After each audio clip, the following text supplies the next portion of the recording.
طاعته ومن قدر عليه رزقه فلينفق مما آتاه الله لا يكلف الله نفسا إلا ما آتاها سيجعل الله بعد عسر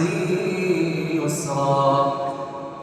وكأين من قرية عتت عن أمر ربها ورسله فحاسبناها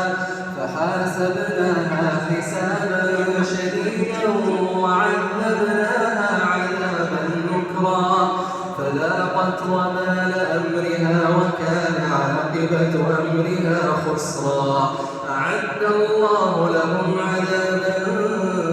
شديدا فاتقوا الله يا أولي الألباب الذين آمنوا قد أنزل الله إليكم ذكرا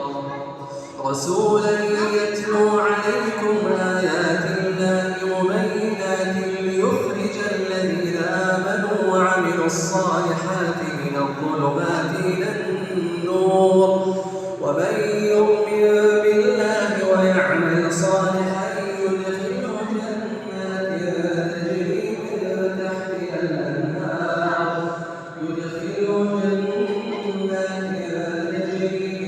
تحتها الأنهار خالدين فيها أبدا